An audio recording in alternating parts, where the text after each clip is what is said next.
Hi అండి, అందరికీ నమస్కారం. ఈ రోజు మన ఇంటి రుచుల్లో అందరికీ నచ్చే క్రిస్పీ మరియు టేస్టీ చికెన్ పకోడీని స్ట్రీట్ స్టైల్లో ఎలా చేయాలో ఈ వీడియోలో క్లియర్ గా చూపించబోతున్నాను. ఈవినింగ్ టీ టైంలో కానీ స్నాక్స్ గా కానీ పర్ఫెక్ట్ గా ఉంటుందండి. ఫస్ట్ టైం చేసినా కూడా చక్కగా ఈ కొలతలతో అయితే ఎవరైనా సరే ఈజీగా చేసేయొచ్చండి. వీడియోని కంప్లీట్ గా చూసి పక్కా ట్రై చేయండి. ఇంకెందుకు లేటు, ఫస్ట్ టైం కనుక మీరు మన ఛానల్ ని చూస్తున్నట్లయితే తప్పకుండా సబ్స్క్రైబ్ చేసుకోండి.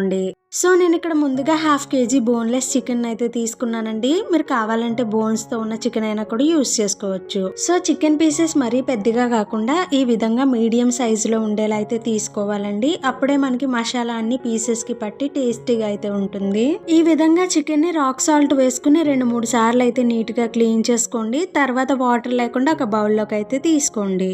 1/2 kg చికెన్ కి 1 స్పూన్ గరం మసాలా, 1 స్పూన్ కారం అయితే వేసుకుంటున్నానండి. స్పైసీ కావాలనుకుంటే 1.5 వరకు వేసుకోవచ్చు.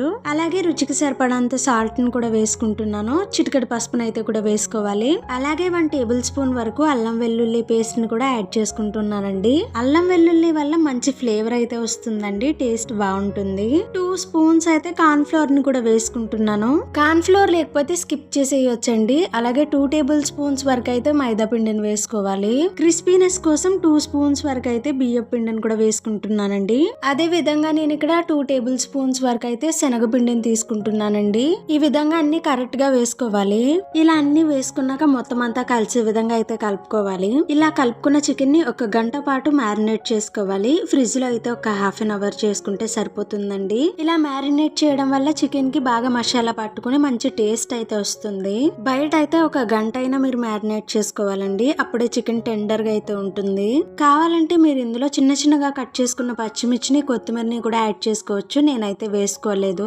మన చికెన్ మ్యారినేట్ అయిపోయింది కాబట్టి ఇప్పుడు కడాయి పెట్టుకుని ఆయిల్ వేసుకోవాలండి. నేను ఇక్కడ ఫ్రీడమ్ ఆయిల్ తీసుకున్నాను. మీరు ఏ బ్రాండ్ అయినా యూస్ చేసుకోవచ్చు. డీప్ ఫ్రై కి సరిపడంత ఆయిల్ ని తీసుకోవాలి. ఈ విధంగా ఆయిల్ హీట్ అయిన తర్వాత ముందుగా మ్యారినేట్ చేసుకున్న చికెన్ ని ఆయిల్ లో ఫ్రీగా ఫ్రై చేసుకోవాలండి. ఈ విధంగా చికెన్ అంతా కూడా విడివిడిగా అయితే వేసుకోండి. ఈ ఆయిల్ లో చికెన్ ముక్కల్ని ఎక్కువగా వేసినా లేదా దగ్గరగా వేసినా పైన కోటింగ్ ఉంటుంది కదా, ఆ కోటింగ్ అనేది ఊడిపోతుంది. సో అలా ఊడిపోయి చికెన్ ముక్క అనేది కనబడుతూ తినడానికి క్రిస్పీగా అనిపించదండి. ఈ విధంగా చికెన్ వేసిన వెంటనే అస్సలు కదపకూడదండి. ఒక 2-3 మినిట్స్ వరకు. తర్వాత గరిటె యూస్ చేసి ఒకసారి అయితే కలుపుకోవాలి. కాబట్టి ఫ్రై చేసేటప్పుడు ఈ మెథడ్ ని గుర్తు పెట్టుకోండి. ఇలా విడివిడిగా ఫ్రై చేయడం వలన చికెన్ ముక్కలు కూడా చక్కగా ఫ్రై అవుతాయి, అలాగే క్రిస్పీగా రెడీ అవుతాయి. మీరు ఫ్రై చేసేటప్పుడు సరిగ్గా ఫ్రై చేయకపోతే చికెన్ అనేది లోపల ఉడకకుండా పచ్చి పచ్చిగా ఉంటుంది. కాబట్టి మంటని మీడియం ఫ్లేమ్ లో పెట్టి బాగా ఫ్రై చేయండి. చాలా వరకు అండి మంటని హై ఫ్లేమ్ లో పెట్టి చేస్తారు. అలా చేయడం వల్ల ఫాస్ట్ గా కుక్ అయిపోతుందని అనుకుంటారు, కానీ లోపలైతే సరిగ్గా ఉడకదు. చూస్తేనే మనం ఫ్రై చేసిన చికెన్ ఫ్రై అనేది ఎంత క్రిస్పీగా ఉందో తెలిసిపోతుంది. ఇలా చికెన్ అనేది క్రిస్పీగా మంచి కలర్ లోకి టర్న్ అయ్యాక వీటిని ఆయిల్ నుంచి తీసుకుని ఒక ప్లేట్ లోకి తీసుకోండి. అలాగే నేను ఇందులో చిల్లీస్ ని కూడా వేయించుకుంటున్నాను. ఈ విధంగా చికెన్ పకోడీని చిల్లీస్ తో తింటే నెక్స్ట్ లెవెల్లో ఉంటుంది. ఈ విధంగా మిగతావి కూడా ఫ్రై చేసుకోవాలండి. అలాగే 5-6 కరివేపాకు రెమ్మల్ని కూడా వేయించుకుంటున్నానండి. కరివేపాకు వల్ల మంచి ఫ్లేవర్ అయితే వస్తుంది. ఇప్పుడు వీటిని అన్ని తీసేసుకుని ఒక ప్లేట్ లో అయితే సర్వ్ చేసుకోండి.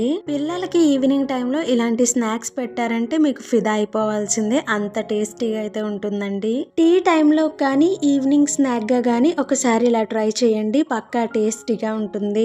తప్పకుండా ఈ రెసిపీని మీ ఫ్రెండ్స్ అండ్ ఫ్యామిలీతో షేర్ చేసుకుని ఎలా వచ్చిందో కమెంట్ చేయడం మాత్రం అస్సలు మర్చిపోవద్దు. Thanks for watching.